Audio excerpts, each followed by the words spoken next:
One word to describe museums. Stimulating. Museums are cold, Valuable. Enriching. Educational. Museums are interesting. Wisdom. Museen sind überraschend. Old. big. Museums are holiday killers. Museums are oppressive. Intriguing. Complicated. Lonely. Museums are guilt-tripping. Museums are air-conditioned. Interesting. Yeah. Sometimes a little bit of boring. Museums are family. Museums are... Oh, but I'm only thinking of coffee. Museums come in all shapes and sizes. There are museums for art, natural history, witchcraft, dog collars, toilets and lawnmowers. Museums also mean very different things to different people. Some like museums, some not so much. Some people have been going for 30 years and some only once or twice. Some describe them as boring, but others think they are pure magic. In the UK, the average museum visitor is most likely to be white, highly educated, and between 30 and 50 years old.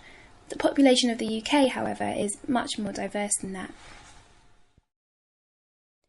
Thanks to a fellowship from the Winston Churchill Memorial Trust, I travelled to California, Germany and the Netherlands to find out why teens, young adults, people from different communities, cultures and backgrounds don't visit museums more.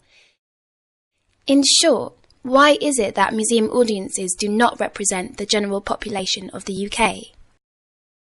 There was one thing that museums could do that would make you go, like, every day to museums, what would it be? If they were free.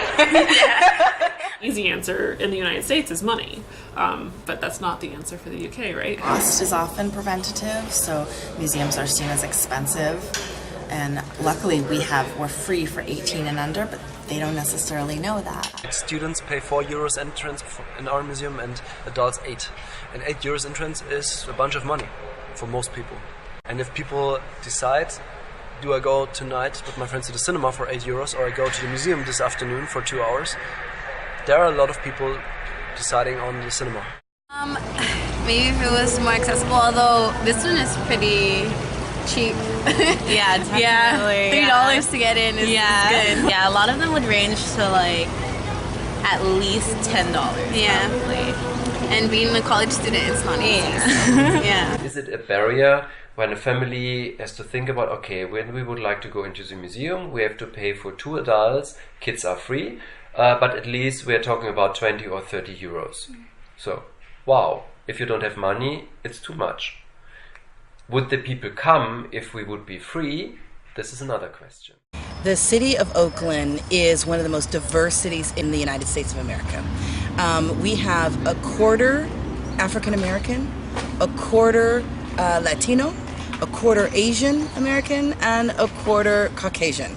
The majority of our visitors are women over the age of 50, Caucasian, and have a lot of money and a lot of education. I do think there's a generation and cultural gap here. I think the people that just have a normal proclivity and like attraction to museums tend to be, at least 40 and over. Opera, the ballet, the museum, they are all very tied to class and race and economics, and it's all very white and with a lot of opportunity through education and money. Clearly the reason is they don't see that it's relevant. The question of relevance, it's great. I mean, I think for a lot of high school students, it isn't. They don't see themselves on the walls or in the space. I don't think museums have much for me, unless I feel like it has to be like ethnically named in order for it to feel comfortable. Like, okay, there's more people of color than not. You know, my dad always said, he's like, when I started working, he said, how's it going? Are there any other black people? And my dad calls it only the lonely. And in the museum world is predominantly white, the visitors and the staff. I do see them trying to make an effort in recruiting or more people of color, especially Latinos, but no. Why would you go somewhere where you're not represented? I think Part of it is internal. It's the internal perception amongst museums that teens are elusive, that they're this mysterious audience that will never come, even if we create programs for them. They have no interest in museums. There are these sort of stereotypes that are perpetuated. I think society in general is kind of scared of teens. Fear is that they're going to come and tag the wall, or they're going to be really loud and disruptive, or something that maybe doesn't seem consistent with like museum culture in this kind of elitist bubble way. Well, it might have a lot to do with this is a place that you come and you be quiet, you don't touch anything, and God forbid you should touch a friend. At middle school, high school level, it's all about social. Yeah, just staring at paintings doesn't always, once or twice is enough for me. They believe a museum is boring. I see old stuff which is not relevant to me. But traditionally, I would either say museums are more places of exclusion than of inclusion. Museums in general consider themselves as places of high culture. So we are still in this elite atmosphere that museums goers or visitors are only well-educated people. We are in Dahlem.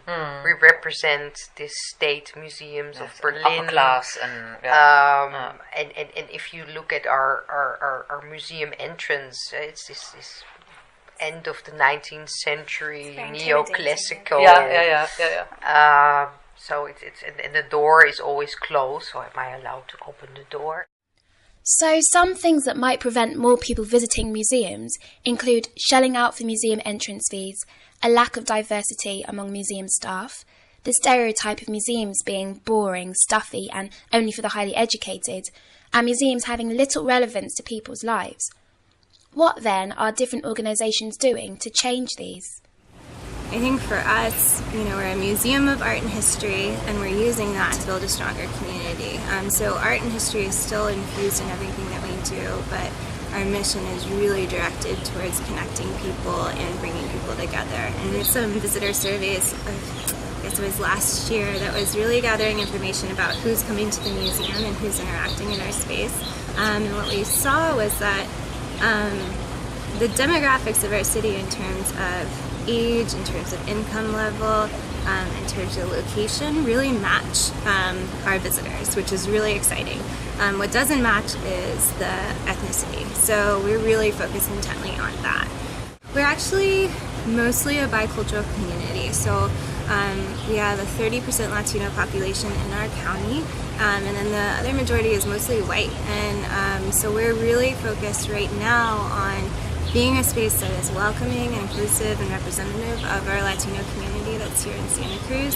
And frankly, this place hasn't been a place that has represented that community very well, or nor engaged with that community very well. So our whole direction right now is really focused on that engagement, and we're just starting that process.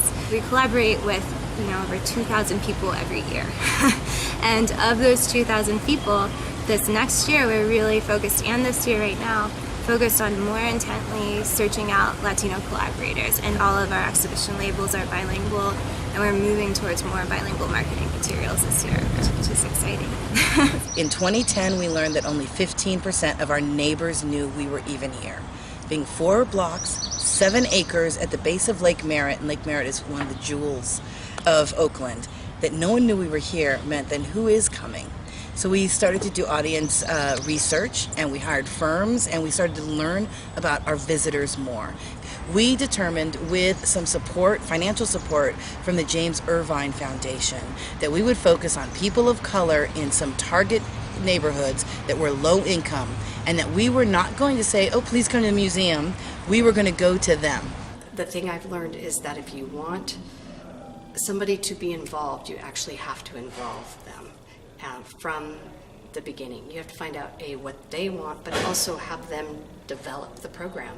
Nobody was coming to the museum, and I think what we've really learned is the best way to engage with your community and the best way to change that is to really and honestly involve community members in the process. The communities have a lot to offer the museum to change things up, to change practices and perspectives. The more that the community is actually part of the program itself, the more community you'll get.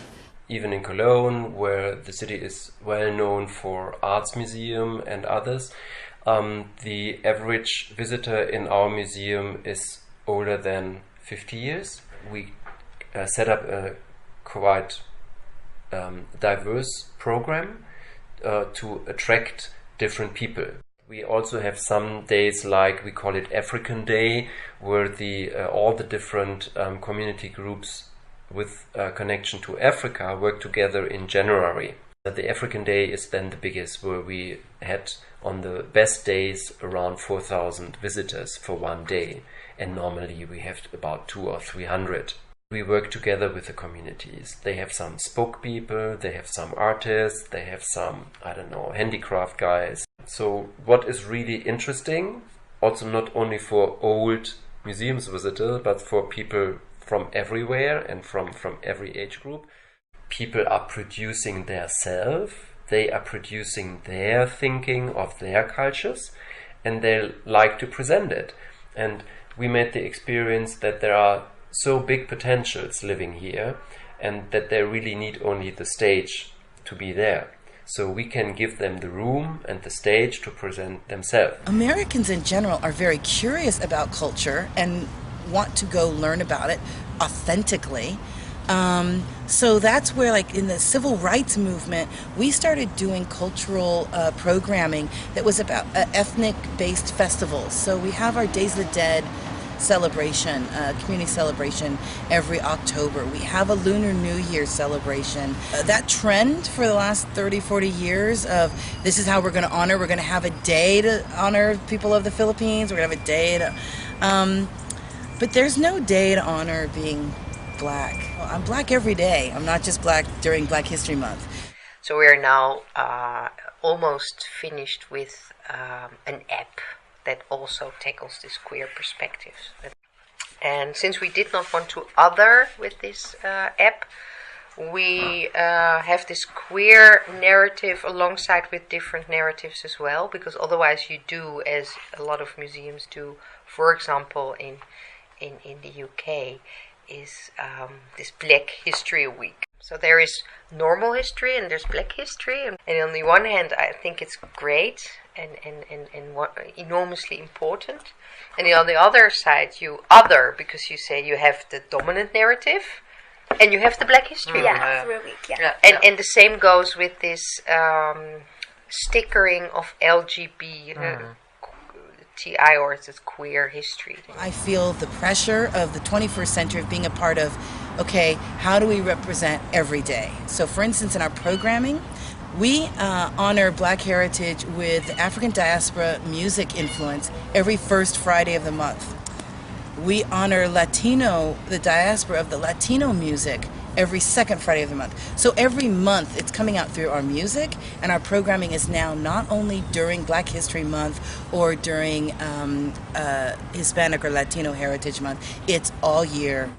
In the first year of the Oakland Museum's Friday Night at OMCA event, the museum had 90,000 visitors between 5 and 9 p.m. just on a Friday. That's compared to 150,000 visiting the museum between Wednesday and Sunday. I feel like the Oakland Museum of California has a very tall order. Given the diversity of our city, if we are not a reflection of that, then it's not real. We also have some programs geared at like 20 and 30-year-old, like the after-work crowd, and stay open on Thursday nights and have lots of music and beverages and fun stuff. One way museums try to attract that 20 and 30-something after-work crowd is to have late-night events hosted at the museum. Visitors can dance at a silent disco with dinosaurs, play with fireworks, go speed dating, get a fake tattoo, or even have a sleepover. It was really fun. I thought it was really fun because it was doing something in the evening with your friends. But that was more fun than the usual things that there are to do with your friends in the evening. And it was a sort of one-off event, and it was special. And it was in a very cool, interesting place. I went to the Natural History Museum late night. I think it lends an extra bit of magic. You can go to a museum during the day by yourself and it can be really contemplative and relaxed, and I think going at night is more, it feels like more of a social activity that you do with your friends. Events like the Lange Nacht der Museen in Germany, or Long Night of the Museums, and Museumnacht, or Museum Night in the Netherlands, see up to 50 museums open till 2 or 3 a.m. in the morning. Like Museum Lates in the UK, museums offer games, workshops, lectures, films, performances, food, and of course cocktails all through the night. I found that some people are much more positive about these type of events than others. They did not go because of the museum or its collection, but it was because you had caipirinhas outside the Van Gogh for €2. What is the use for that? Do people look at the pictures or what? What is the use? And they never come back, so what? We don't need the long night. I would not like to be the best visited museum when the people are just going around because you can get free drinks or whatever. I believe that what we would like to show and what we have to say is relevant. Maybe we should, as a museum, really internalize the fact that people that are from their 20s till, say, their end of 30s are not that interested. Different interests. You need to build up your career, study. Museums are not that sexy. Okay, they don't come that much, but they will probably come when they're in their mid-40s. We have to accept that. I'm often surprised how many young people come to the museums and watch the exhibitions. So I wouldn't say that young people don't come. Nacht is a Dutch organisation dedicated to encouraging younger audiences through Amsterdam Museum doors. Their annual Museumnacht sees museums and galleries open till the early hours of the morning. Their latest night included canal boat tours with literary performances, hip-hop DJ sets, classical ballet and tours by torchlight, all at museums and galleries across the city. More than half of the Netherlands museum goers are over 50, but Museumnachts attract 50% more visitors than usual, 3/4 of which are between 18 and 35 years old. Importantly for Nacht, the secret to success is that young people design events for other young people. In fact, no members of the organisation are allowed to be over 30, a pretty radical but seemingly effective policy. But we lose the tween and teen audience, and then that impacts our college and young adult audience as well. So it's really, there's a generation gap, and it's hard to bring people back into the museum. There's 10 years of their lives that they don't have any connection to the museum. The program started 28 years ago, and the real kind of heart of the program is the fact that we have teens from our San Francisco local schools who are paid staff members of the museum. And so during the school year we're working with about 40 teens, and then during the summer we have about 21 teens that are working with us. And the real purpose is for them to become educators, to know what it is to teach in both the classroom and in the museum, because it's a two-part program where they go out to the classroom and do a presentation, and then those same students come to the museum and have a tour here at the museum as well. I think the area that the museum's really focused on in terms of assessing the effectiveness of the program is for the teens themselves. And we actually just went through a really rigorous process of looking at our evaluation tools for the program, and we're now really honing in on trying to determine the growth of the teens in terms of professional skills and as educators. It's so fun to watch teens that might not be really celebrated in any other aspect of their life go into a classroom, and just because you're a teenager to a 5th grader, you're a rock star. You're like the coolest kid you could talk to. And to have that be the voice that's representing the museum is a pretty powerful tool. If you're able to train them well, they're really able to be co-collaborators with you. They don't have to be only like lesser than or. It's really one of our goals is to create the museum, or for the museum to become a third space for our young people, so that they do feel comfortable and welcome here, and it's just a part of their everyday lives. Local neighbourhood festivals, new technology, community collaborations, diverse staff and late-night events are all ways that different organisations are trying to expand their audiences. There's no doubt that UK museums are doing lots of these things already, but there still seems to be a long way to go. Now for some last-minute advice. You need to remain relevant to your public. You need to have some reason for people to see your collections. Make it free. I'd say get food and get fun friends. The presentation of the collection and the content of the collection has to be relevant for the youth as well. So in order to achieve that, there have to be more relatively young people working within the organizations. And not just like some older folks sitting in our little bubbles thinking, oh, teens are groovy, what can we do for them? So the youth has to be incorporated in the organization in order for it to be really relevant for the young visitors. You can't just say you want to be a welcoming space to this community, you have to involve that community in what you're doing. You really have to actually talk to people, and trust is built through relationships. More and more I'm hearing about people coming together and collaborating. Yeah, partnerships are crucial. I would like to see museums thrive. And when I say thriving, I mean having really dynamic conversations about things that matter in the communities. You know, even today is a momentous day. We have the constitutional right to marry if we want to marry someone of our same gender. It's an incredible movement for gay rights, and like I'd love to see every museum celebrating that. You know, something to mark these important events that happen in our culture. It's almost a no-brainer. There's no reason to have a public collection without a public to enjoy it. If I had to pick one word to describe museums, I would use the word fun. I was going to say racist. A snapshot of time. Oh, impactful. Contemplative. When I think of museums, I think of the creatives. So the first word I thought of was racist because it's run and it's housed by those that can afford it.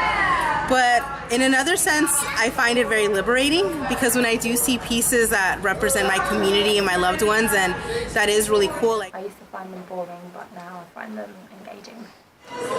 All museums? All museums. Oh, that's so hard. Diversity. Eye-opening. It's different. It's different. And you? I like the word wonderment. Wonderful. I would say engaging. Yeah. Magic.